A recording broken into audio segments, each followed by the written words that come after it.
우리가 통치자들과 기도자들을 위해서 왜 기도해야 하며 어떤 기도를 드려야 하는지에 대해서 우리가 잠깐 나누도록 합니다. 먼저 여러분 오늘 디모데전서 2장 1절을 다시 한번 읽기를 원합니다. 우리 한번 다시 보십시다. 시작. 그러므로 내가 첫째로 권하노니 모든 사람을 위하여 간구와 기도와 도고와 감사를 하되, 여기서 첫째로 권한다 그랬습니다. 첫째로 기도하라.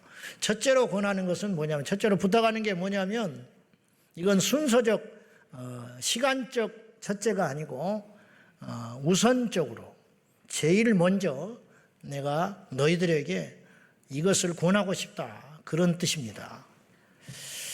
우선순위에 대한, 마치 너희는 먼저 그의 나라와 의를 구하라, 그렇게 주님이 당부하신 것과 비슷합니다.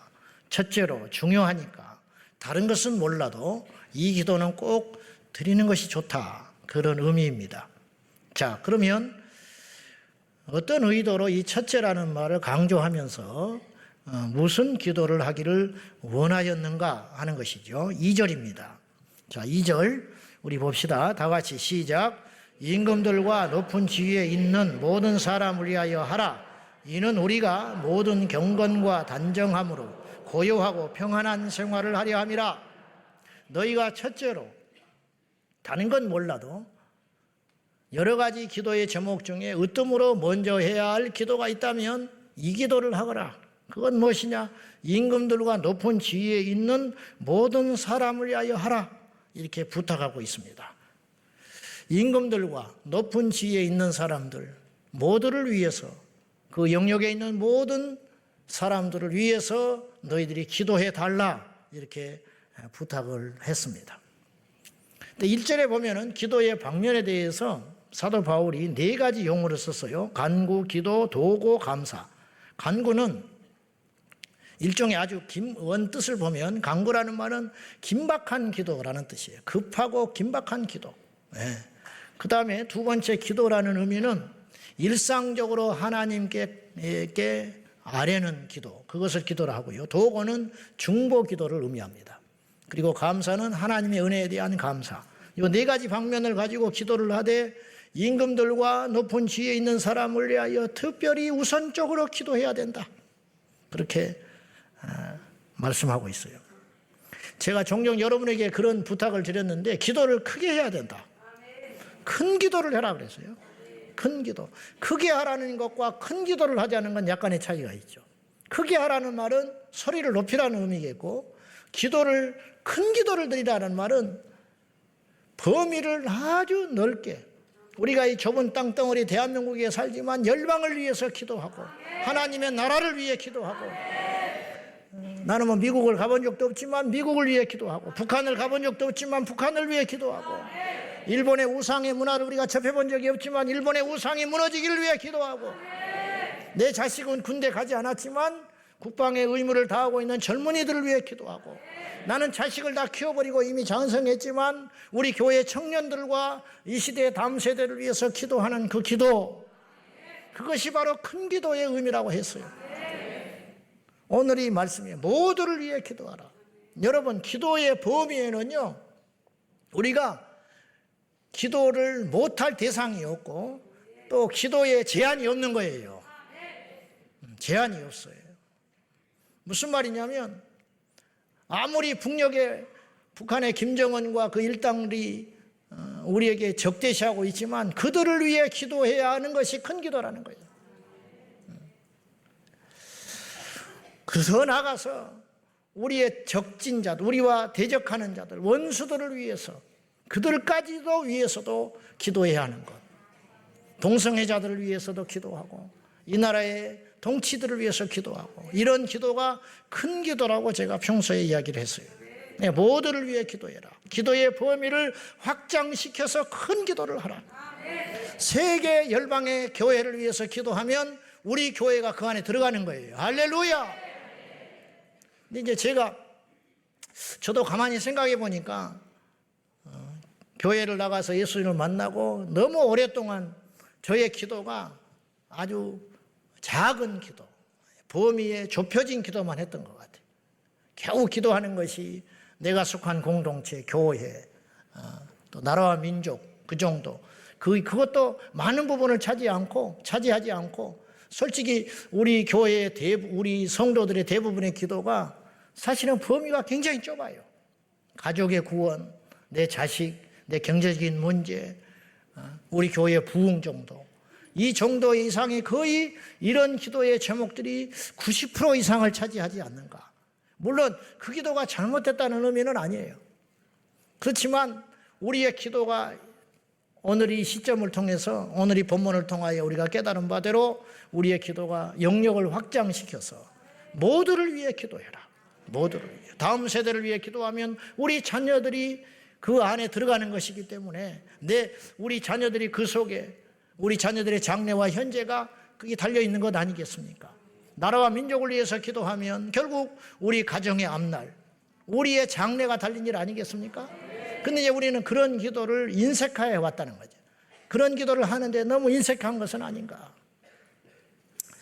하나님의 나라와 하나님의 정의 없이 이 세계가 존재할 수 없고 세계 열방 없이 이 나라가 존재할 수 없고 이 나라가 없이 이 땅에 교회가 있을 수 없으며 이 땅에 교회 없이 우리 교회도 우리 신앙도 우리의 믿음도 존재할 수 없는 연결관계가 있다는 거예요.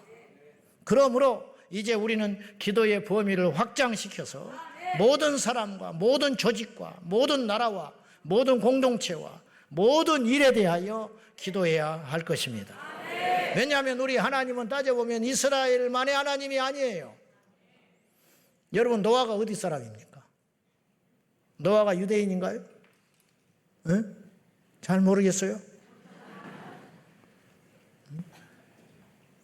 노아는 유대인이라고 할 수 없지요. 유대인의 시조는 아브라함으로 시작하잖아요. 창세기 12장부터 이스라엘의 역사가 시작이 돼요. 우리 하나님은 이스라엘의 하나님만이 아니에요. 우리 하나님은 모든 민족의 아버지 하나님이시라고. 단지 이방인들과 열방인들이 하나님을 인정하지 않아서 그렇지 모든 사람을 하나님이 창조하셨고 모든 것의 주인이시고 모든 것을 경영하시는 분 아닙니까? 그러므로 우리의 신앙도 넓어지고 확장되어야 하는 것이 당연한 일 아니에요? 우리의 간구와 구함도 이처럼 더 넓은 범위를 품고 하나님 앞에 기도할 필요가 있다. 반드시 그렇다라는 것이지요. 우선적으로 기도해야 할 대상을 우리가 금방 봤어요. 임금들과 높은 지위에 있는 자들을 위한 간구와 기도와 도구와 감사를 하라. 그 이유가 무엇이냐? 그 이유는 아까 2절에 우리가 언급한 대로 이는 이유가 있다. 그들을 임금들과 높은 지위에 있는 모든 사람을 하여 기도해라. 그 이유는 우리가 모든 경건과 단정함으로 고요하고 평안한 생활을 하기 위해서 그들을 위해서 기도할 필요가 있다. 그런 뜻이에요. 포괄적 차별금지법, 동성결혼합법화, 학생인권조례, 그리고 학교 교과과정 그 안에 들어간 반성경적이고 반상식적이며 반도덕적인 내용이 그대로 실리게 되고 어떤 법들이 통과가 되게 되면 그리고 군 동성애 문제가 더 이상 죄가 아니고 개인의 의사의 결정에 맡겨버리는 군형법 92조가 풀려버리게 되면 이것이 우리와 상관없는 일이 아니라 곧 우리의 자녀들과 우리의 손주들과 우리 미래가 꼭 닥칠 만날 위험이라는 것이죠.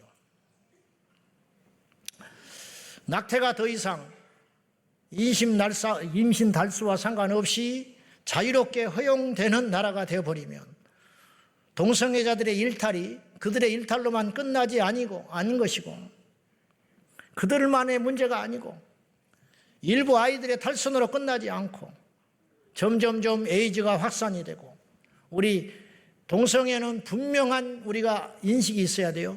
동성애는 분명히 말씀드리지만 유전병이 아닙니다. 유전적 요소로 동성애가 되는 것이 아니고 우리가 어떤 병의 전염이 되듯이 전염병의 전염이 되듯이 동성애를 한번 접하면 그 악한 쾌락에서 헤어나지 못하는 심각한 질병이에요. 이걸 분명히 알아야 돼요. 근데 이런 이야기를 분명히 해줘야 되는데 포괄적 차별금지법이 통과되면 아시는 대로 이런 설교조차를 못하는 세상이 된다는 거예요. 우리는 우리의 자녀들과 우리의 미래 세대를 위해서 분명히 아닌 것은 아니라고, 죄는 죄라고 외칠 수 있는 하나님의 입이 되어야 되는 거예요. 그런데 그 입을 막으려는 시도가 계속적으로 갖가지 이름으로 갖가지의 법들이 제정되려고 하고 시도하고 있는 이 시점에 우리가 가만히 있는 것은 이건 사랑이 아니고 이건 바보 천치나 하는 일이라는 것이죠. 더 이상 이런 일들이 이 땅에 현실화가 되면 포괄적 차별금지법이 통과되고 그리고 군 동성애 그 범죄 조항이 삭제가 돼버리고 동성 결혼이 급기야 합법화 돼버리면 지금 얼마나 외국에서는 웃지 못할 기가 막힌 일이 일어나는지 몰라요. 뭐 이런 이야기를 하려면 끝도 없어요. 여러분 평소에 다 아시겠지만은 여자가 남자로 성전환 수술을 했어요. 트랜스젠더가 됐죠. 근데 자궁을 남겨뒀어. 하려면 다 하지. 그래 자궁은 그대로 남겨둔 채 이제 제가 여자인데 남자가 된 거예요. 그 남자가 또 남자를 만났어요. 남자끼리 같이 가정을 꾸렸어요. 그래 법적으로는 남자가 된 거예요. 남자와 남자. 근데 생물학적 성은 자궁이 있기 때문에 여자의 본성을 갖고 있어요. 근데 내가 마음이 바뀌어가지고 아기를 갖고 싶은 거야, 이제. 근데 나한테는 있잖아, 자궁이. 그래서 정자은행에서 정자를 제공받아가지고 내가 임신을 하게 됐어요. 그래가지고 수염이 길러버린, 이제 호르몬 주사를 계속 맞으니까 남자가 됐죠. 가슴 띄어내고. 배만 불러온 거야. 그 수염 길은 이제 아빠요, 엄마요? 이게 지금 웃을 일이 아니라는 거예요. 그걸 가지고 사진을 찍어가지고 행복한 모습으로 남자가 둘이. 그러나 남자와 여자가 아이를 임신한 채 자랑스럽게 사진을 찍고 있는 장면이 나왔어요. 그러면 이 아이는 그 속에서 어떻게 살아가냐는 거죠. 미국의 저명한 설문기관에서 결혼을 하지 않고 동거관계로 가정을 꾸렸을 때 평균 지속되는 기간이 18개월로 나왔습니다. 18개월이 끝나면 헤어져요. 그리고 또 다른 파트너를 만나고 그러는 거예요. 이런 법을 이번에 이런 가정을 추진하겠다고, 다양한 가족의 형태를 추진하겠다고 이번에 국회의원들이 발의를 했어요. 지금. 그래서 그거 제가 밴드에 올렸잖아요. 반대 서명해야 된다고. 여러분이 한번 체크한 그 반대가 이 나라를 살리는 것입니다. 행동해야 돼요. 행동. 이러한 악법들이 제정이 되면 우리는 더 이상 경건한 예배와 신앙에 질려갈 수 없으며 예배를 드릴 때도 눈치를 봐야 하고 설교할 때도 눈치를 봐야 되고 신천지가 혹시 들어와 있는가? 지금은 신천지 들어오면 혼낼 수 있잖아요. 너 신천지야?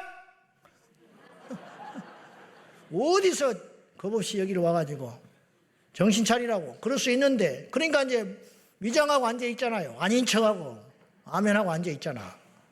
근데 앞으로 이 포괄적 차별금지법이 통과되면 이단을 이단이라고 꾸짖지를 못해요.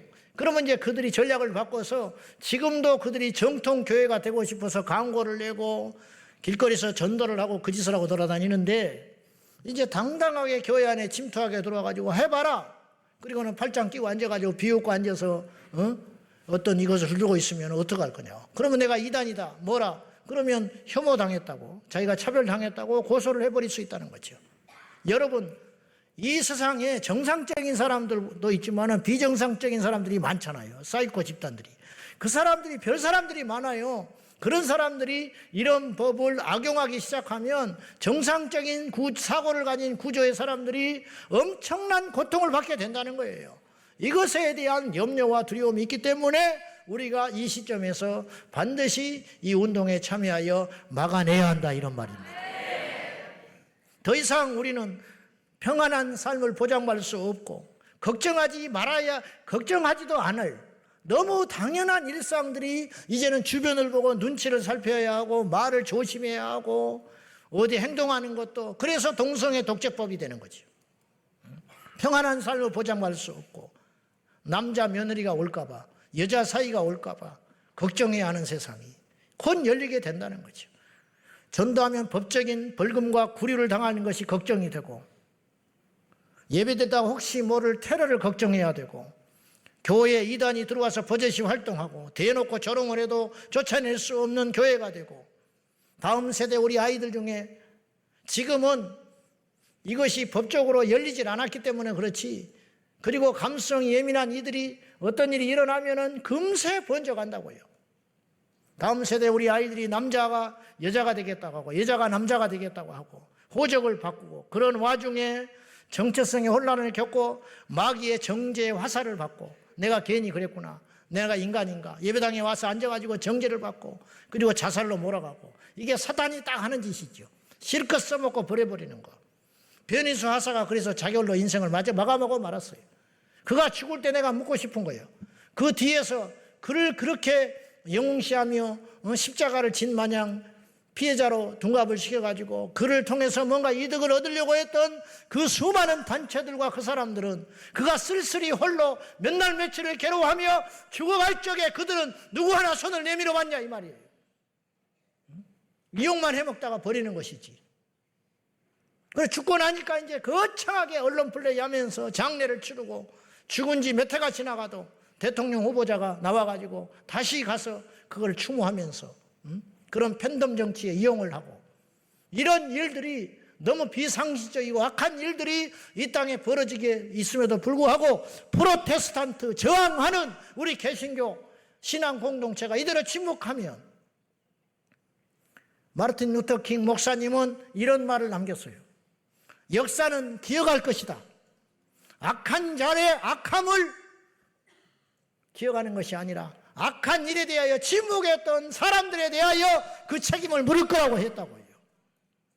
우리는 모두 분연하게 일어나서 이 세상의 악한 일에 대하여 저항하고 꾸짖고 외칠 적에 광야에 외치는 세례 요한들이 다 되셔서 이 마지막 영적 전쟁에서 승리하는 저와 여러분이 되어야 하겠습니다. 우리가 그들을 위해 기도하는 건 절대로 남을 위해 기도해 주는 것이 아니라는 거예요. 임금들과 높은 자들과 모든 이들을 위해서 기도해라. 이는 우리가 모든 경건과 단정함으로 고요하고 평안한 생활을 하기 위해서 그들을 위해서 필수적으로 기도해야 된다는 거예요. 여러분, 대통령이 하나 바뀌면 세상의 흐름이 확 바뀌어버려요. 정권이 바뀌면 일상의 흐름이 확 바뀐다고요. 우리도 모른 채 우리는 저 국회에서, 저 정권에서 어떤 법들이, 어떤 사람들이 어떤 회의를 거쳐서 무슨 일을 하고 있는지 알 길이 없어요. 그러나 하나는 분명히 알아요. 그들이 어떤 내린 결정에 의하여 그 다음 날부터 우리의 피부에 와닿게 어떤 일이 고통스럽고 어떤 일들이 편안해지기 시작한다는 거예요. 그러므로 그들을 위해서 기도하고 그들을 위해서 우리가 하나님 앞에 중보의 간구를 드리는 것은 결코 남을 위한 기도도 아니고 쓸데없는 기도가 아니라는 거예요. 우리 자신을 위한 기도요, 우리 교회를 위한 기도요, 우리 자식을 위한 기도라는 거예요. 우리가 아무리 어릴 적부터 뱃속에서부터 좋은 것만 먹이고 좋은 것만 들려주고 어릴 적부터 신앙을 위해서 발부동을 치고 맞벌이를 해가면서 없는 살림에 최고의 교육을 시키고 키워놔봤자 탕탕탕 한번 내려진 법에 의하여 우리 자녀들이 말할 수 없는 피해를 당할 수 있고 희생을 당할 수 있다면 우리가 이런 비참한 세상을 만들었어야 되겠냐는 것이에요. 이제 성령께서 이 본문을 통하여 우리에게 말씀하는 건 뭐냐면, 너희는 이제 더 이상 이기적인 생각, 기복적 신앙에서 속히 깨어나서 밉던 곱던 우리와 이해관계가 있든지 없든지 간에 야당이든 여당이든 이 지금 현재 대통령을 지지했든 안 했든지 간에 우리 그리스도인의 책무라고 하는 것은 야당을 위해서도 기도하고 여당을 위해서도 기도하고 대통령을 위해서도 기도하고 다음에 내년에 총선을 위해서도 기도해야 된다. 이게 단순한 어떤 정치 이슈가 아니고 어떤 소수의 관심 있는 사람들의 전유물이 아니고 소위 말하는 정치 그리스도인 정치 목사의 몫이 아니라 이 땅에 성령 받고 이 땅에 정상적 그리스도인이라면 반드시 임금들과 높은 자들을 위하여 그들을 위하여 기도해야 된다. 얼마나 기도해야 되나, 어느 정도로 기도해야 되나, 먼저 기도해라. 우선적으로 그들을 위해서 기도해라. 우리가 이 부분에 너무 소홀하고 약했던 거예요. 그러므로 이 세상이 엉망진창이 되고 어둡게 되고 우리가 이 길을 만난 것이 결국은 우리가 자초한 일이라는 거예요. 그러나 우리에게는 희망이 있습니다. 왜냐하면 우리 주 예수님께서 우리 가운데 계시기 때문입니다. 지금 우리가 이제부터 이 영의 눈이 열려져서 이제부터 우리가 기도하기 시작하면 하나님께서 반드시 일하실 줄로 믿습니다. 여러분 기도의 능력을 믿으십니까? 기도하면 반드시 어떤 일이 일어납니다. 할렐루야! 기도하면 무슨 일이 일어난다고요? 무슨 일? 살리는 일, 좋은 일, 놀라운 일, 하나님만이 행하실 수 있는 일들이 우리가 기도할 적에 이제부터 열릴 줄로 믿고 우리 모두가 왕들과 높은 자들을 위하여 기도해라. 왜냐? 그들을 위하여 기도할 적에 그들이 온전한 정신과 바른 양심과 하나님을 경외하는 두려운 마음을 회복하여 정치하고 통치할 적에 결국은 이 땅에 사는 모든 사람들이 단정과 경건함으로 평안한 삶을 살아갈 수 있는 것이다. 누구든지 교회 와서 예배할 수 있고 누구든지 내가 믿은 바 신념대로 예수 그리스도를 전파할 수 있고 누구든지 자기의 윤리와 상식과 도덕의 신념을 따라서 아닌 것은 아니라고 말할 수 있는 그런 온전한 세상을 하나님께서 이루기를 원하시고 그런 세상의 구조와 법과 제도 속에 살아야 우리가 편안한 삶을 살 수 있다는 거예요. 우리가 마음껏 하나님을 찬양하고 마음껏 예배하고 마음껏 주의 소리를 높여서 경외하는 그러한 시간들을, 이 놀라운 시간들을, 그것들을 빼앗겨서는 안 된다는 거예요. 우리는 코로나를 겪으면서 예배가 국가의 공권력에 의해서 방해받을 수 있다는 놀라운 사실을 알게 됐어요. 6.25 때도 예배를 방해하는 사람이 없었어요.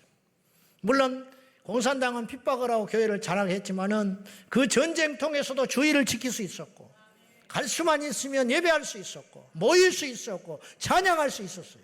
그러나 전쟁통도 아닌데 숫자의 제한을 받고 멀쩡한 교회를 놔두고 사지가 멀쩡한데도 불구하고 교회에 올 수 없다는 거, 교회에 오면 범죄자가 되는 그런 기가 막힌 현실을 우리 몸으로 체득을 했어요. 그것을 경험을 하면서도 불구하고 이런 엄청난 반기독교적이고 반하나님적인 이런 법들이 시행되려고 하는 이 시점에 끊임없이 재정시도가 되고 있는 이 시점에 상식 있고 양식 있는 기도하는 성도들이 깨어있다라고 하는 것은 예수님 재림 주님 오십시오 오십시오만 깨어있는 게 아니고 그것만 깨어있는 신앙이 아니라 이 시대를 향하여 이 시대가 지금 어디로 가고 있는가, 우리가 이대로 있으면 내년 내후년 10년 20년 후에 이 세상과 우리 자녀들은 어떤 미래 속에 살게 될 것인가, 그것을 대비하고 준비하는 그 신앙이 바로 깨어있는 신앙일 수도 있다는 것이지요. 사랑하는 성도 여러분, 정치가 무너지면 나라가 무너집니다. 정치가 무너지면 가정이 무너져요. 정치가 무너지면 교회가 무너집니다. 정치가 무너지면 우리가 죽습니다. 그러므로 싫든 좋든 그 정치의 한 중심에서 하나님께서 세워놓으신 그 위정자들을 위한 기도를 쉬지 말라. 만약에 그들이 망가지고 그들이 엉망이 돼가지고 이 땅의 자유와 이 땅의 평안과 이 땅의 거룩함이 사라지고 난다면 하나님은 어쩌면 우리에게 그 책임을 물을지 몰라요. 왜 기도를 하지 않았는가? 왜 너희가 그들을 위하여 나에게 간절히 기도하지 않았는가? 그런 책임을 물을 수도 있다는 사실을 꼭 기억하고, 결론 7월 1일 날 다 모여야 됩니다. 할렐루야. 7월 1일 날 서울시의회 앞에서 7월 1일 토요일 오후 1시 오늘 예배에 참여하는 모든 성도님들, 오늘 영상으로 예배하고 있는 모든 우리 믿음의 식구들은 양쪽에 한 사람을 꼭 잡고, 할렐루야. 작년에 10만 모였어요. 올해는 20만. 작년에 나와주셨던 모든 분들이 이번에 한 사람씩만 더 모시고 나오면 우리가 20만이 모여서 전 세계에서 제일 재미없는 기업축제, 전 세계에서 제일 힘을 쓰지 못하는 기업축제, 전 세계에서 유일하게 동성애 집회보다 압도적으로 10배 많이 모이는 영광스러운 대한민국 아직도 살아있다는 것을 전 세계에 알림으로 영적 낙동강 전투를 통하여 이 승리를 기점으로 전 세계에 다시 한번 대역전 드라마가 쓰여지는, 다윗이 골리앗을 이겼듯이 이 대한민국 아시아에 있는 작은 소국이 온 세계를 뒤바꾸는 거룩한 바람이 7월 1일 날부터 일어나기를 예수님의 이름으로 축원합니다. 할렐루야.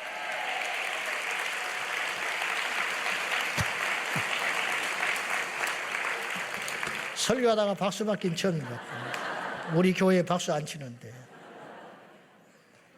저 설교자입니다. 제가 국회의원이 아니에요. 박수 치시면 안 돼요. 자, 어쨌든 아셨지요? 우리 온 성도들 모두 다 그곳에 가서 이 세상을 바꾸는 거룩한 대열에 하나님 앞에 섰을 때 부끄럽지 않는 신앙의 양심을 가지고 승리하기를 예수님의 이름으로 축원합니다. 이번에 우리 크로스처치도 함께 하시고 또 세계로 금남교회도 함께 하시고 우리 마가다락방 모든 지체, 우리 공동체에 있는 모든 교회들도 함께 하시고 제주도에서 올라오실 것이고 문산에서 내려갈 것이고 모두가 연합해서 마귀가 아무리 거세고 아무리 모략을 피우고 있지만 우리는 더 순전한 모습으로 더 똘똘 뭉치고 하나 되었습니다. 이것 때문에 교단과 교파를 초월하여 한국교회가 하나 될 수 있었습니다. 이 거룩한 하나됨으로 반드시 우리 예수님 오실 때까지 승리하게 될 줄로 믿습니다.